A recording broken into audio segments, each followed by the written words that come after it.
Señor les bendiga en esta noche, hermanos, de Centro Cristiano Sinaí, y a todas las personas que nos siguen en las diferentes plataformas digitales.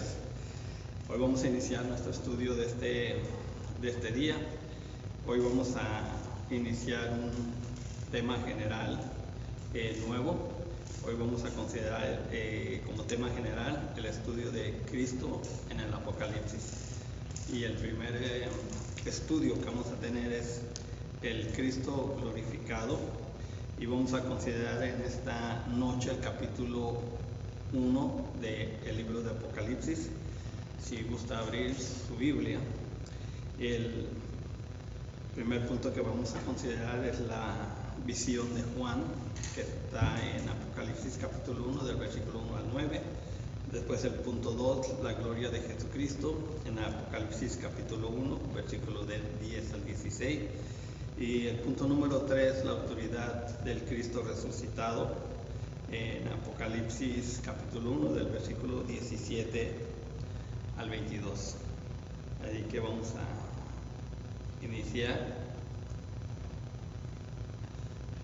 Espero que tengan sus Biblias abiertas en el libro de Apocalipsis capítulo 1. Vamos a conocer el libro de Apocalipsis en estos estudios, en estas semanas. Para iniciar como introducción podemos decir que tenemos que poner atención en algo que es muy importante antes de empezar a estudiar este libro. La clave para entender el libro de Apocalipsis está en el capítulo 1, versículo 19. La clave y la orden: debemos entender que la revelación recibida por Juan para todos los siervos de Dios, capítulo 1, versículo 1, dice, empieza con la orden que el mismo Cristo le da cuando se le aparece corporalmente y en gloria aquel día del Señor en la isla de Patmos, capítulo 1, versículo 9 y 10. Y dice así, vamos a considerar estos versículos. Dice: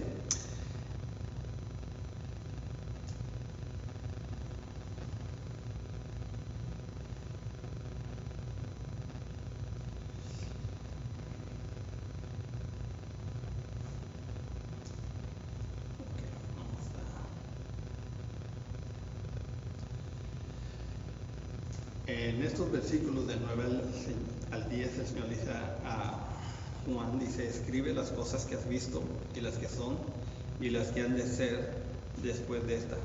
La orden que le da primero de todo es que escriba Juan, y debía retener toda esa revelación y no perder nada de ello para escribir el que iba a escribir.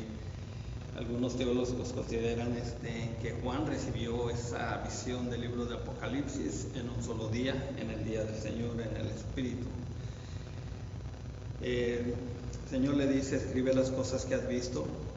¿Y qué cosas ha visto Juan según estos versículos? Dice, las que acabas de ver o experimentar, la audición de la voz como trompeta detrás de él, capítulo 1, versículo 10, y lo que decía esa voz, capítulo 1, versículo 11, y lo que ve Juan cuando se vuelve en el capítulo 1, versículo del 12 al 16.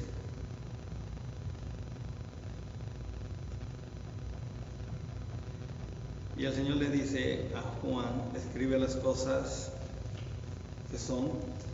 ¿Y qué cosas son? Dice que ha de escribir la dirigida a las 7 iglesias del capítulo 2 y 3. Dice también, escribe las que han de ser después de estas. ¿Y qué cosas son las que han de ser después de estas? Es decir, de las que has visto y de las que son. Las que van del capítulo 4 en adelante. Cuando estemos en los otros estudios vamos a considerar estos capítulos, pero ahora nos vamos a centrar en el capítulo 1 de Apocalipsis. Cuando la iglesia parte a los cielos, al inicio del capítulo 4, el Señor le dice a Juan, después de invitarle a subir al cielo, que él iba a mostrar las cosas que sucederán después de estas, después de las que miraba y de las que había considerado. Evidentemente, el Señor se estaba refiriendo a las cosas que iban a ocurrir después de que la iglesia fuera arrebatada a los cielos, ya que los capítulos 2 y 3 del libro nos resumen en su conjunto el mover de la iglesia protagonizado por las 7 iglesias de Asia y que son un tipo de la iglesia universal. Okay, ahora vamos a entrar al primer punto, la visión de Juan, y mantenga su Biblia en el capítulo 1 de Apocalipsis y vamos a considerar el versículo 1 al 9. Dice de esta manera: la revelación de Jesucristo que Dios le dio para manifestar a sus siervos las cosas que deben de suceder pronto, y la declaró enviándola por medio de su ángel a su siervo Juan, que ha dado testimonio de la palabra de Dios y del testimonio de Jesucristo y de todas las cosas que has visto. Bienaventurado el que lee y los que oyen las palabras de esta profecía y guardan las cosas en ella escritas, porque el tiempo está cerca. Versículo 4 dice: Juan, a las 7 iglesias que están en Asia, gracia y paz a vosotros del que es y que era y que ha de venir, y de los 7 espíritus que están delante de su trono, y de Jesucristo, el testigo fiel, el primogénito de los muertos y el soberano de los reyes de la tierra, al que nos amó y nos lavó de nuestros pecados con su sangre, y nos hizo reyes y sacerdotes para su Dios, su Padre. A él sea gloria e imperio por los siglos de los siglos. Amén. Versículo 7 dice: aquí viene con las nubes y todo ojo le verá, y los que le traspasaron y todos los linajes de la tierra harán lamentación por él. Sí, amén. Esto no es parte de la segunda venida de Cristo, sino es la segunda parte de esa segunda venida de Cristo, cuando el Señor viene a establecer el reino milenial. Y entonces los judíos que están a punto de ser destruidos por el anticristo claman a Jesucristo cuando Él llega en las nubes, y el Señor los salva y los libra del anticristo. Así que de ese punto no vamos a tocar en sí, pero es bueno aclararlo cuando dice que vienen las nubes y todo ojo le verá. El Señor dice en el versículo 8: yo soy el alfa y el omega, principio y fin, dice el Señor, el que es y que era y que ha de venir, el todopoderoso. Yo, Juan, vuestro hermano y copartícipe vuestro en la tribulación, en el reino y la paciencia de Jesucristo, estaba en la isla llamada Patmos por causa de la palabra de Dios y del testimonio de Jesucristo. El apóstol Juan registró que estaba en la isla de Patmos por causa de la palabra de Dios. Patmos era una pequeña isla volcánica en el mar Egeo, al oeste de Turquía. De hecho es, porque ahí está todavía. Juan estaba desterrado en esta isla rocosa y que tenía escarpados acantilados por su fidelidad para la declaración de la palabra de Dios.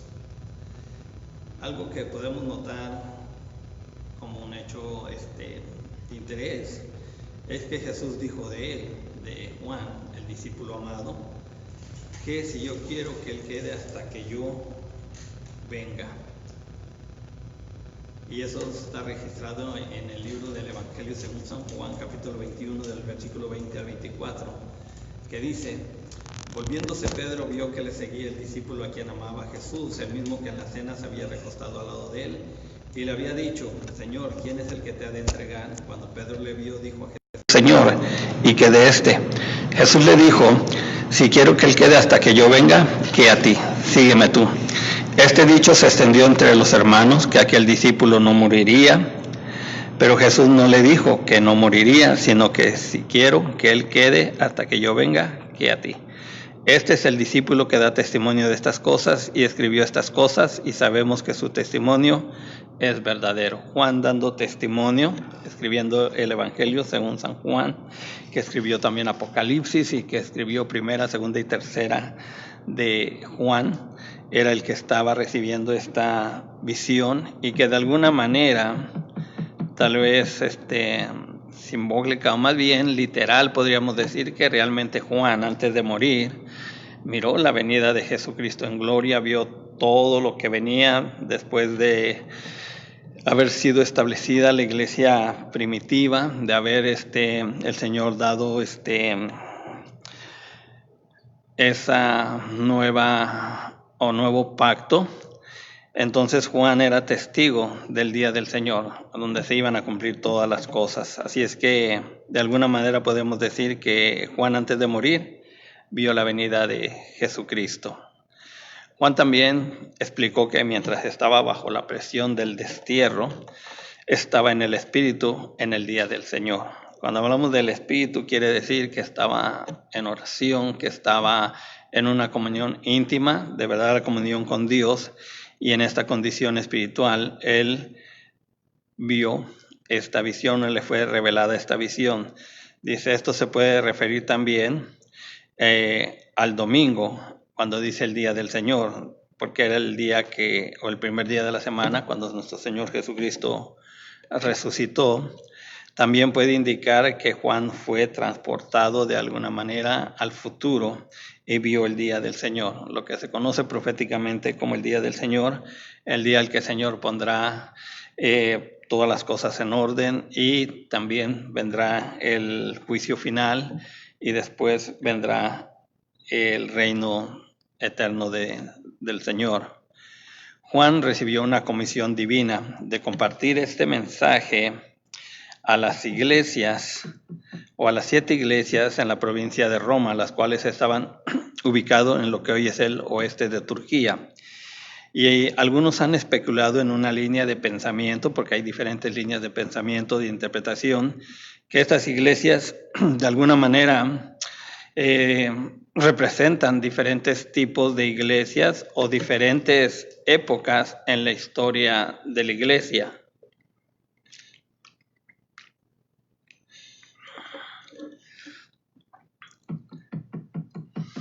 Eran, en resumen, 7 iglesias y 7 ciudades de Asia, las cuales consideraremos en los próximos estudios. Y también debemos ver que de estas 7 iglesias que estaban establecidas en el tiempo de Juan, cuando escribió Apocalipsis, pues ya no están, no existen.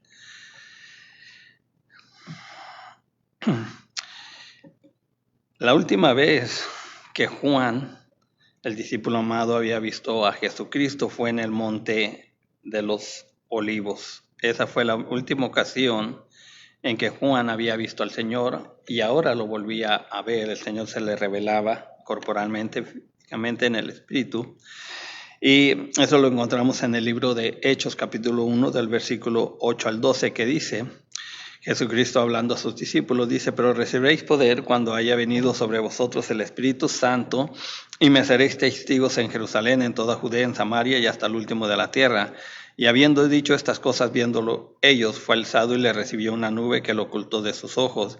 Y estando ellos con los ojos puestos en el cielo, entre tanto que él se iba, y aquí se pusieron junto a ellos 2 varones con vestiduras blancas, los cuales también les dijeron, varones galileos, ¿por qué estás mirando al cielo? Este mismo Jesús que ha sido tomado de vosotros al cielo, así vendrá como lo habéis visto ir al cielo. Entonces volvieron a Jerusalén desde el monte que se llama del Olivar, el cual está cerca de Jerusalén, camino de un día de reposo. Vamos a conocer el punto número 2, que dice la gloria de Cristo. Apocalipsis del capítulo 1, versículo 10 al 16 nos dice así. Yo estaba en el Espíritu en el día del Señor y oí detrás de mí una gran voz como de trompeta, que decía, yo soy el Alfa y el Omega, el primero y el último. Escribe en un libro lo que ves y envíalo a las 7 iglesias que están en Asia, a Éfeso, Esmirna, Pérgamo, Tiatira, Sardis, Filadelfia y la Odisea. Y me volví para ver la voz que hablaba conmigo, y vuelto vi 7 candeleros de oro, y en medio de los 7 candeleros, a uno semejante al Hijo del Hombre, vestido de una ropa que llegaba hasta los pies y ceñido por el pecho con un cinto de oro. Su cabeza y sus cabellos eran blancos como blanca lana, como nieve, sus ojos como llama de fuego, y sus pies semejantes al bronce bruñido, refulgentes como en un horno, y su voz como estruendo de muchas aguas. Tenía en su diestra 7 estrellas, y de su boca salió una espada aguda de 2 filos, y su rostro era como el sol cuando resplandece en su fuerza. Amén. Aquí tenemos una verdadera experiencia que tuvo Juan sobrenatural cuando el Señor se le revela. Y dice la palabra que Juan oyó una voz detrás de él como de trompeta que decía: yo soy el Alfa y Omega, el primero y el último. Juan, al volverse para ver la voz que hablaba con él, vio 7 candeleros de oro. Y vamos a ver qué significado tienen estos candeleros o qué significan. En Primera de Reyes, capítulo 7, versículo 48-49, nos dice que entonces hizo Salomón todos los enseres que pertenecían a la casa de Jehová, un altar de oro y una mesa también de oro, sobre la cual estaban los panes de la proposición, 5 candeleros de oro purísimo a la mano derecha y otros 5 a la mano izquierda, frente al lugar santísimo, con las flores, las lámparas y tenazas de oro. Ahora en Zacarías capítulo 4 versículo del 1 al 3 nos dice: volvió el ángel que hablaba conmigo y me despertó como un hombre que es despertado de su sueño y me dijo: ¿qué ves? Y respondí: he mirado y he aquí un candelero todo de oro con un depósito encima y sus 7 lámparas encima del candelabro y sus 7 tubos para las lámparas que están encima de él. Y junto a él 2 olivos, el uno a la derecha del depósito y el otro a su izquierda. Ahora también vamos a considerar lo que significan estos 2 olivos que de alguna manera suplían el aceite a estas lámparas que estaban encima del candelabro. Apocalipsis 11, versículo del 2 al 4 nos dice: pero el patio que está fuera del templo déjalo aparte. Esto le dice un ángel a Juan que mida la ciudad y que mida todo lo que le estaban enseñando en ese momento en la visión. Dice: y no lo midas porque ha sido entregado a los gentiles. O sea, el templo déjalo aparte porque ha sido entregado a los gentiles y ellos hollarán la ciudad 42 meses. Y daré a mis 2 testigos que profeticen por 1260 días vestidos de cilicio. Estos 2 testigos son los 2 olivos y los 2 candeleros que están en pie delante del Dios de la tierra. En el Antiguo Testamento, el templo simbolizaba la presencia de Dios entre su pueblo. Era un lugar en el que la tierra y el cielo se unían por la misericordia del Dios Altísimo. Dios estaba entronizado entre los querubines, que son ángeles poderosos. Juan vio entre los candeleros aquel con quien pasó los años más transformadores de su vida. Y si tú y yo hemos tenido un encuentro con el Cristo resucitado, lo sabemos perfectamente, el que puede transformar y cambiar una vida. Y ejemplos tenemos a Zaqueo. El Señor hizo un tremendo cambio en este hombre. ¿Qué decir de Saulo de Tarso, cambiado a Pablo, que también el Señor hizo una tremenda transformación en este hombre? Amén. Y ahí Jesús se apareció como el Hijo del Hombre, según el versículo 13. La descripción que Juan aquí evoca las visiones apocalípticas de Daniel, capítulo 7 y 10. Se ha dicho teológicamente que Daniel y Apocalipsis son 2 libros que se compaginan, y para entenderlos mejor debemos de estar familiarizados con las profecías tanto de Daniel como de Apocalipsis. Aquí vemos a ese Cristo glorificado, aquí vemos la roca eterna que despedazó aquella imagen de oro sólido. Para este tiempo ya estaba ese reino eterno por abrirse paso de una manera ya literal con el milenio y después con la dispensación del reino de Dios, el juicio final, y ahí es donde se compaginan Daniel y el libro de Apocalipsis. Y también otros libros pues, se pueden considerar como Ezequiel, capítulo 1, donde dan estas visiones que Juan estaba viendo en este momento. Dice que en esta visión Jesucristo estaba vestido con una túnica larga y un cinto de oro, que recuerdan las vestiduras del sumo sacerdote. Sabemos que Jesucristo es sumo sacerdote según el orden de Melquisedec, que no tiene principio ni fin de días, sino que es un sacerdocio eterno. Y dice que también tenía sus cabellos blancos, y eso nos recuerda al anciano de días del libro de Daniel, capítulos 7 y 9. Y sus ojos brillantes es una visión verdaderamente penetrante del poder y la autoridad que tiene Jesucristo. Y Hebreos 4:13 nos dice al respecto, dice, y no hay cosa creada que no sea manifiesta en su presencia, antes bien todas las cosas están desnudas y abiertas a los ojos de aquel a quien tenemos que dar cuentas. Hebreos 4:13. En Apocalipsis capítulo 1, la visión de Juan podría ser un contraste, algo totalmente opuesto con la estatua que representaba los reinos en la visión que Daniel interpretó a Nabucodonosor, según Daniel capítulo 2. La estatua era en una manera, escatológicamente o proféticamente hablando, defectuosa y temporal, pero el reino que la despedazó, la roca eterna, es un reino eterno. Y como vemos en el capítulo 1 de Apocalipsis, Jesús tenía 7 estrellas en sus manos. Y eso significa que Cristo tiene en sus manos a los pastores de la iglesia, porque más adelante, al final, Jesucristo le da la revelación a Juan de lo que tiene el significado de los candelabros y también de las estrellas. Hablando de esa palabra de autoridad, de poder, Hebreos 4, 12 y 13 nos dice, porque la palabra de Dios es viva y eficaz y más cortante que toda espada de 2 filos y penetra hasta partir el alma y el espíritu, las coyunturas y los tuétanos y discierne los pensamientos y las intenciones del corazón. Y no hay cosa creada que no sea manifiesta en su presencia. Antes bien, todas las cosas están desnudas y abiertas a los ojos de aquel a quien tenemos que dar cuentas. Porque para este tiempo, para esta revelación, el Señor se vuelve a Juan y le dice, esto es lo que va a acontecer.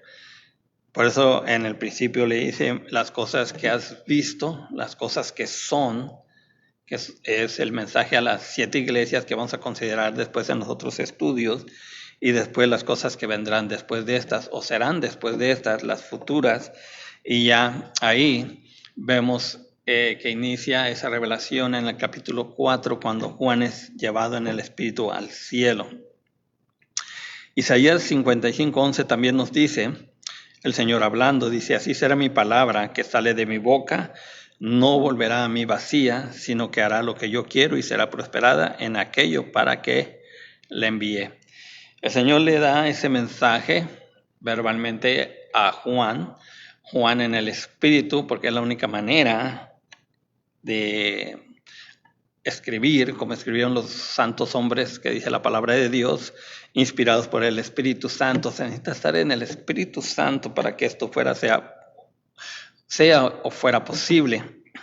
Así como algunos teólogos consideran o estudiosos de la Biblia que la revelación de Apocalipsis se le dio en un día a Juan. Y también hay otro punto importante que entra en escena, consideración en el libro de Apocalipsis, que se habla del tiempo cromos y del tiempo kairos, del tiempo de Dios. En el cromos es lo que es el tiempo, como la hora que nosotros tenemos, y kairos se refiere al tiempo y los propósitos eternos de Dios, donde entra ya la eternidad de la soberanía de Dios. Y en ese tiempo kairos fue que Juan recibió esa revelación, y que posiblemente estando en el Espíritu, en el poder del Espíritu, y siendo que era algo que Dios le estaba revelando, le dio a Juan la facultad para que tal vez sí en un día, físicamente un día para nosotros, el Señor le haya dado toda esa revelación. Acordémonos que para el Señor un día son como 1000 años y 1000 años como un día en su poder. Él hace posible las cosas que humanamente para nosotros son imposibles. Juan, al igual que los profetas y los grandes hombres de la Biblia, cayó a los pies de Cristo. La apariencia de Jesús establece el tono para el resto del libro de Apocalipsis, donde vemos sin duda ni especulaciones que nuestro Dios reina por los siglos de los siglos. Por eso es Alfa y Omega, y Cristo gobierna sobre todos los reinos con poder y gran autoridad. Porque aquí ya no estamos viendo a ese Cristo que se encarnó y que se dio por nuestros pecados en ese sacrificio en la cruz del Calvario, con una relación con el pecado. Se hizo pecado para librarnos del pecado. Ahora Él se presenta como Señor de señores y Rey de reyes, con toda autoridad, con todo el poder y la majestad que Él tiene. Y Juan iba a ver el poder con que Cristo está revelándose en Apocalipsis y cómo esto habría de ser. Apocalipsis 5 nos da más luz al respecto de esta autoridad, de este poderío que Juan en esa visión miró y que nosotros también, aunque no estuvimos hace 2000 años en esa revelación, por lo que dejó escrito Juan y por el Espíritu Santo, hoy podemos entender el libro de Apocalipsis y entender estas visiones y ver el futuro que viene adelante con la venida de Cristo. Todo esto estará aconteciendo literalmente. Cuando Cristo venga a levantar a su iglesia, entonces iniciará toda esta revelación que va recibiendo Juan. Apocalipsis 5 del versículo 8 al 14 nos dice: y cuando hubo tomado el libro, esto es Jesucristo, el Cordero inmolado, dice, los 4 seres vivientes y los 24 ancianos se postraron delante del Cordero. Todos tenían arpas y copas de oro llenas de incienso, que son las oraciones de los santos. Amén. Por eso es bueno orar en el Espíritu y pedirle a Dios, porque esas oraciones están ahí en el altar de Dios. Y aquí nos dice este capítulo que están llenas de incienso y que son las oraciones de los santos de todos los tiempos. Dice, y cantaban un nuevo cántico diciendo, digno eres de tomar el libro y de abrir sus sellos, porque tú fuiste inmolado y con tu sangre nos has redimido para Dios de todo linaje y lengua y pueblo y nación. Aquí vemos que dicen, digno eres de tomar el libro. Antes de que esto sucediera, Juan miraba, consideraba y decía que no se había hallado alguien digno, ni en el cielo, ni en la tierra, ni en ningún lugar que fuera digno de tomar ese libro y de abrir sus sellos. Y dice Juan, y yo lloraba mucho. Pero un ángel le dice, ¿por qué lloras?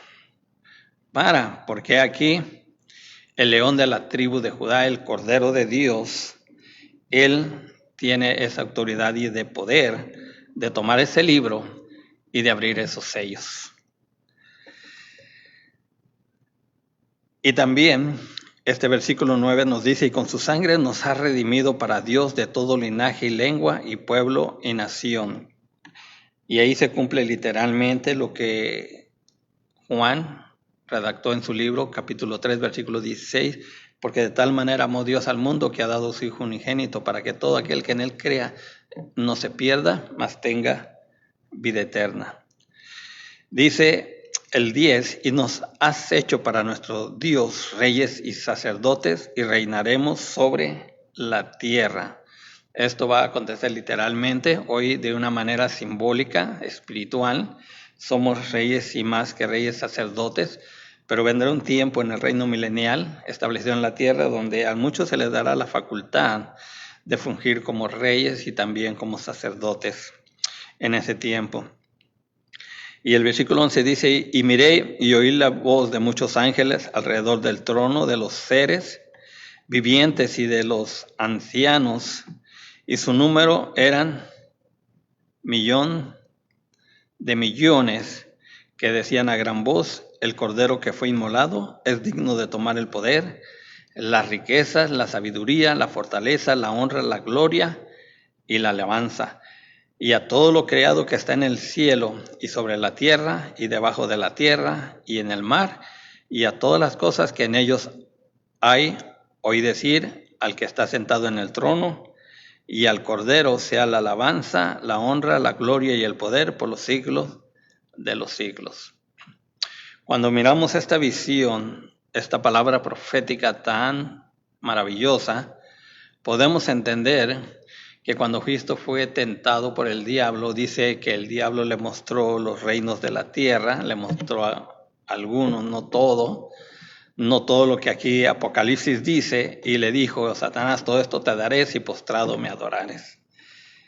Y sabemos la respuesta de Jesucristo, porque él esperaba algo mejor. Él iba a recibir una autoridad y un poder y todas las cosas de parte de Dios.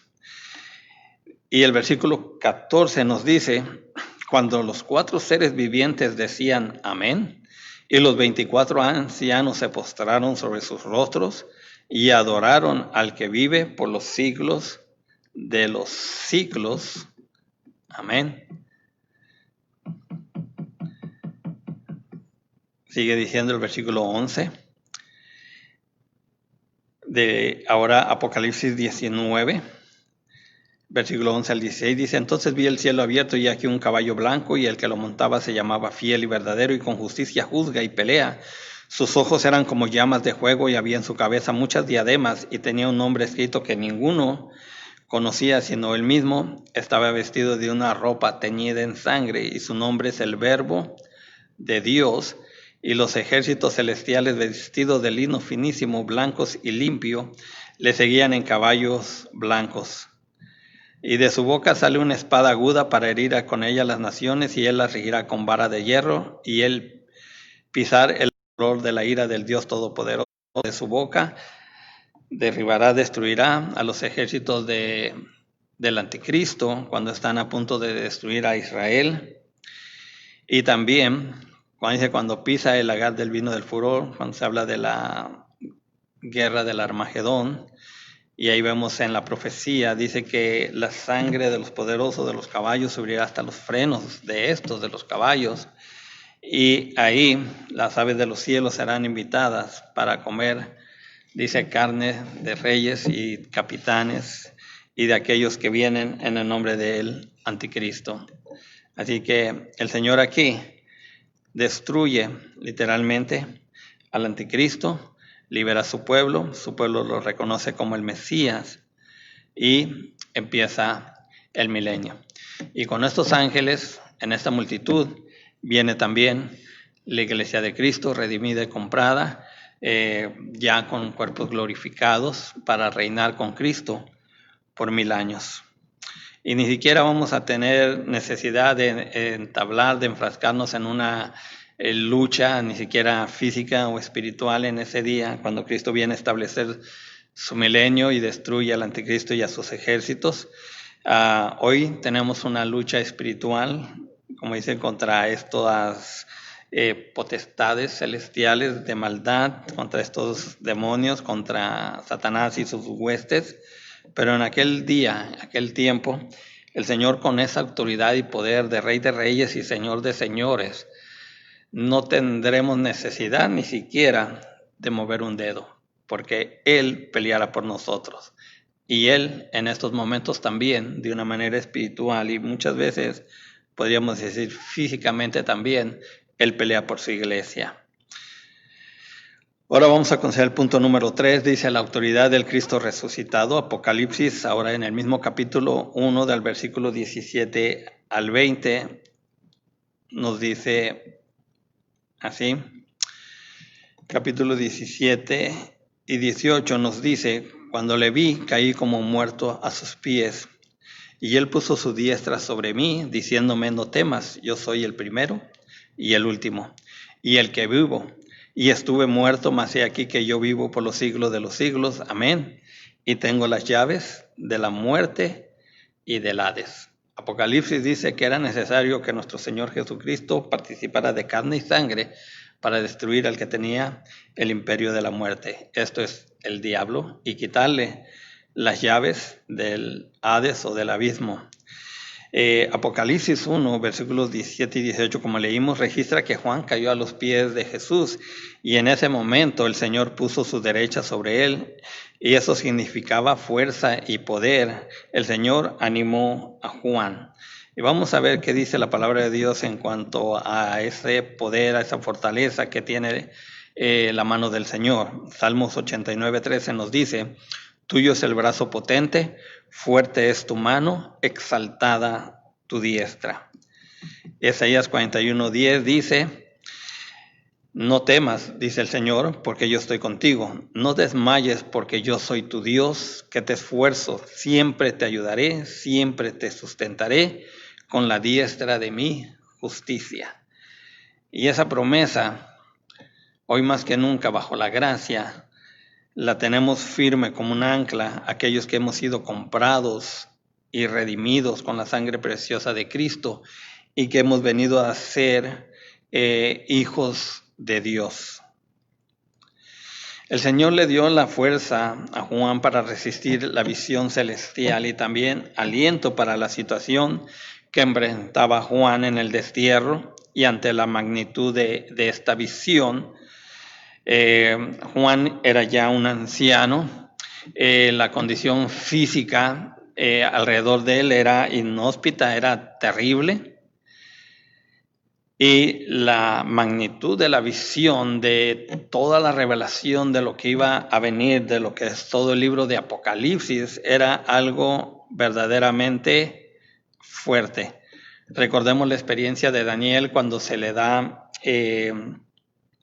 parte de esas visiones escatológicas del final de los tiempos, y dice que Daniel estuvo enfermo por varias semanas, varios días, dice que estuvo bastante mal, y eso que era un hombre lleno del Espíritu Santo y también un hombre de Dios, y que el Señor lo fortaleció también, igual que Juan, y que tuvo esas visiones y toda esa revelación en el poder del Espíritu. Y sin embargo, él resistió toda esa experiencia tan increíble. Y imagínense, Juan, ya un poco más anciano, que no había sido como Daniel, un hombre usado en lo que eran las profecías, en revelaciones, en interpretación de sueños, como lo hizo cuando se le dieron las 70 semanas, cuando se le dieron también parte del final de estas cosas en el capítulo 13, que a ella el Señor está tratando bajo la tribulación, la gran tribulación con su pueblo, el pueblo judío.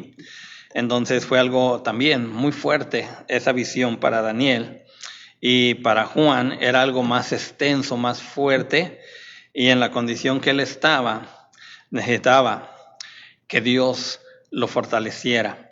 Y Dios, que conoce todas las cosas en su infinita bondad, en su infinita misericordia y el cuidado que tiene, no solamente por sus hijos, sino por los hombres y mujeres de Dios, puso su mano de autoridad y poder y lo fortaleció. Jesús dijo también: tengo las llaves de la muerte y del Hades. En tiempos antiguos las llaves representaban tener el control y también representaban autoridad. El Hades es la traducción griega de la palabra hebrea Seol, que significa tumba y que también se traduce como infierno, y que era considerada como la morada de los muertos.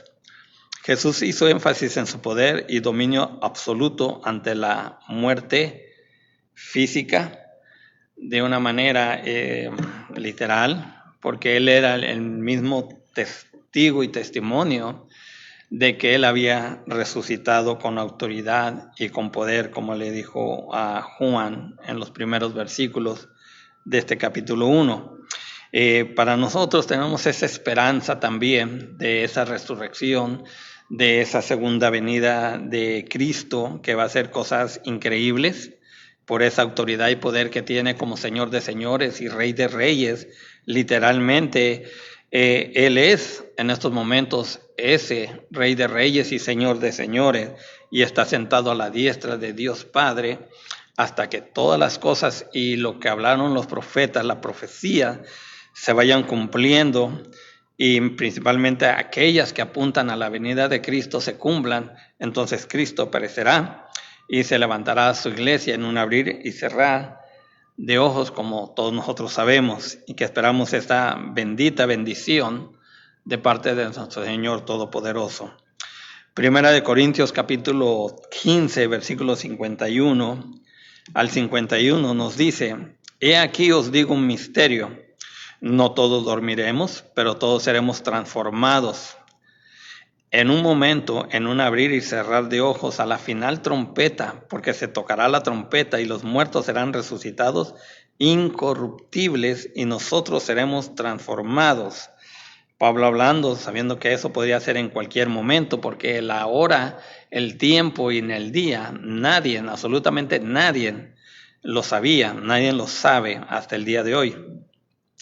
Dice, porque es necesario que esto corruptible se vista de incorrupción y esto mortal se vista de inmortalidad. ¿Para qué?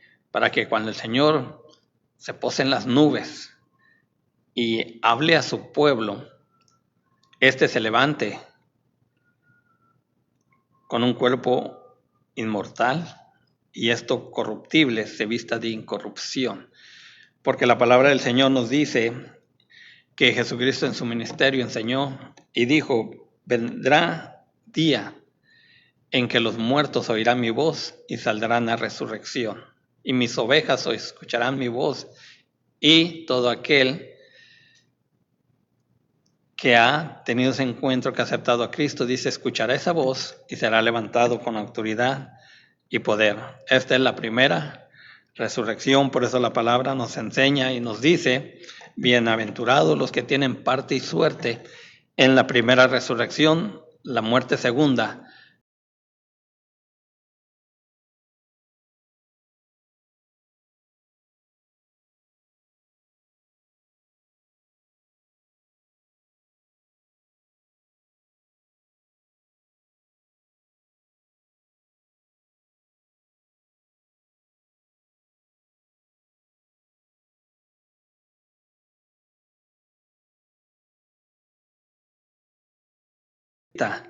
Sórbida es la muerte en victoria. ¿Dónde está, oh muerte, tu aguijón? ¿Dónde, oh sepulcro, oh Seol, oh Hades, tu victoria? Porque el Señor dice, yo tengo la autoridad, yo tengo en mis manos el poder del Hades y de la muerte. Primera de Tesalonicenses confirma esto también en su capítulo 4, versículos 16 y 17 dice, porque el Señor mismo, con voz de mando, así como se le presentó a Juan, con esa voz como de trompeta, como de muchas aguas, como el estruendo de una catarata. Algunos comentaristas dicen como el ruido que hace el chafrán, el cuerno de carnero que se tocaba, con esa fuerza, con esa intensidad, el Señor hablará.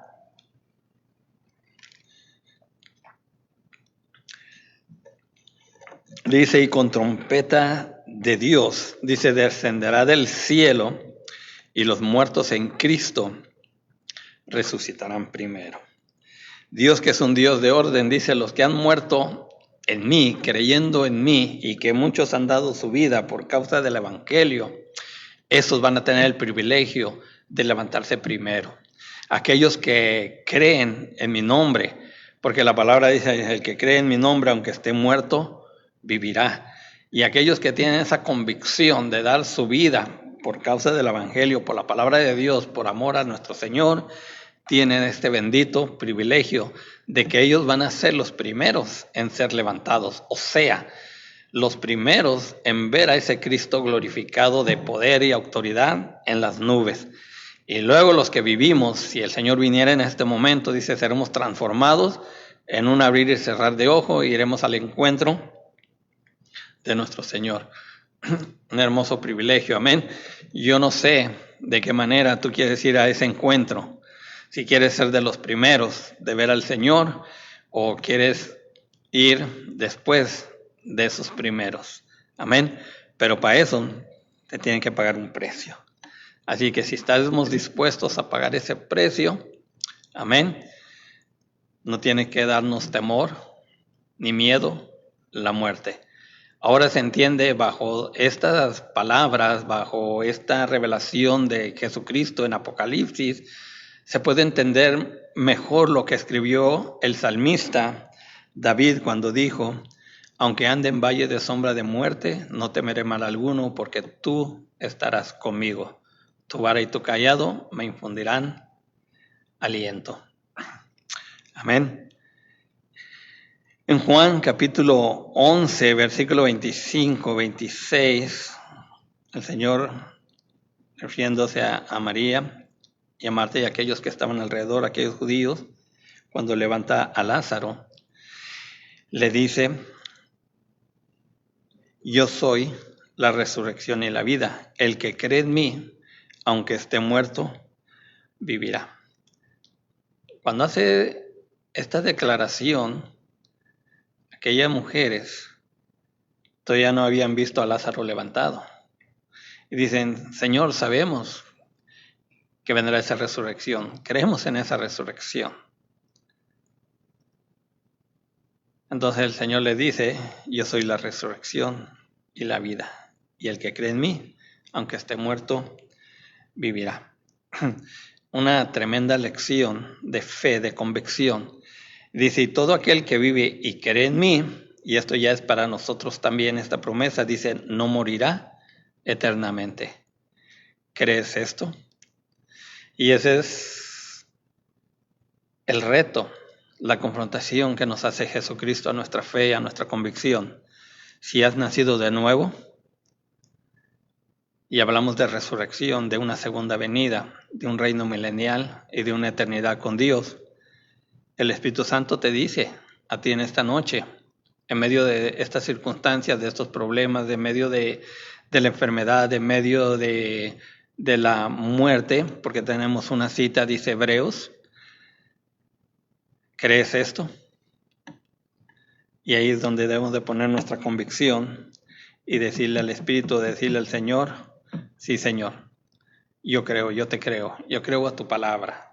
Y yo sé que tú me tienes en tus manos y que pase lo que pase, venga lo que venga, un día reinaremos eternamente contigo. El triunfo sobre la muerte y su resurrección de Jesucristo lo confirman. Él es las primicias de todos los que en todos los tiempos, desde que Jesucristo murió en la cruz, se levantó al tercer día y después ascendió a los cielos, y había esa promesa de que así como había sido ascendido, así regresaría en las nubes.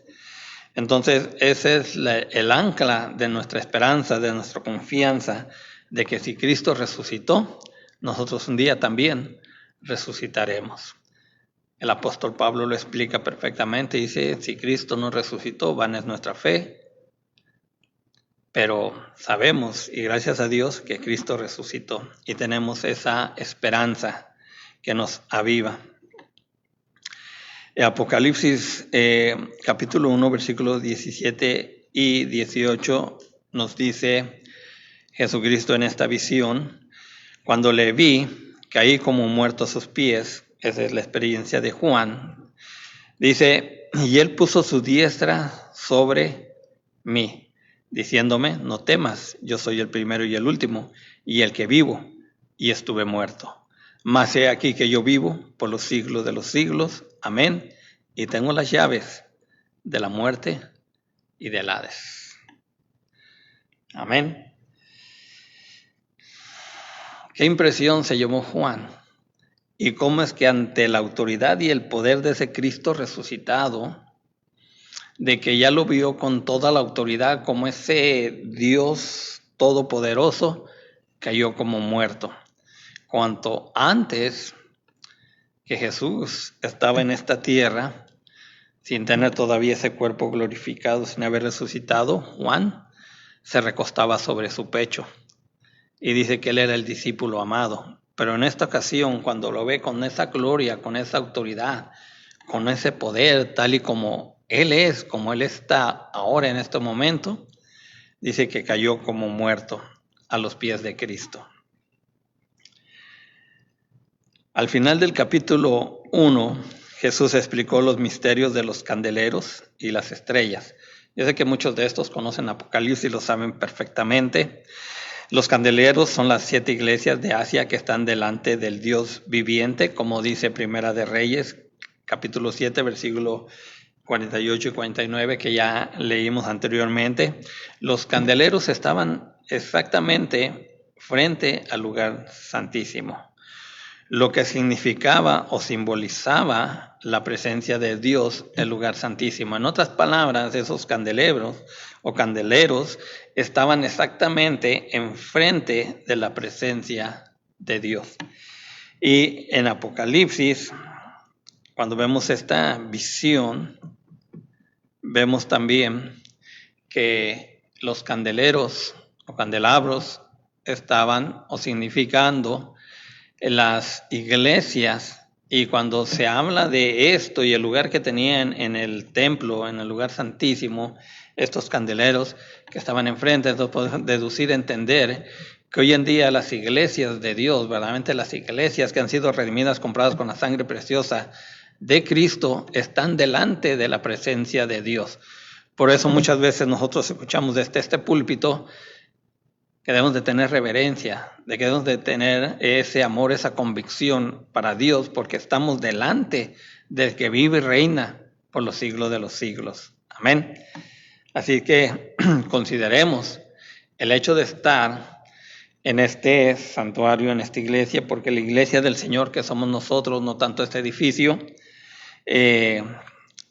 debemos de mantenernos también enfrente o delante de la presencia del Señor siempre. El significado de las 7 estrellas en la mano derecha de Cristo ha sido un tema de debate en las diferentes líneas de pensamiento. Como le dije anteriormente, hay diferentes líneas de pensamiento.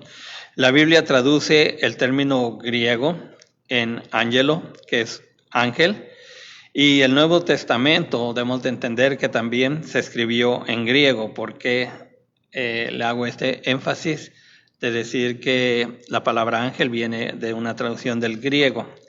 Y también tengamos en cuenta que en esta traducción muchas veces esta palabra significa mensajero o enviado, alguien que lleva un mensaje.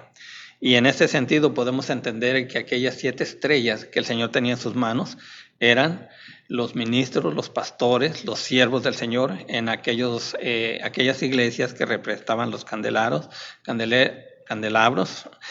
o candeleros, como algunos les dicen. Entonces, podemos entender que el Señor tiene en sus manos a cada uno de los siervos que Él ha puesto en cada una de sus iglesias. Es posible también que ángelos se refiera a los mensajeros del Evangelio en estas iglesias, que de hecho yo creo que lo son.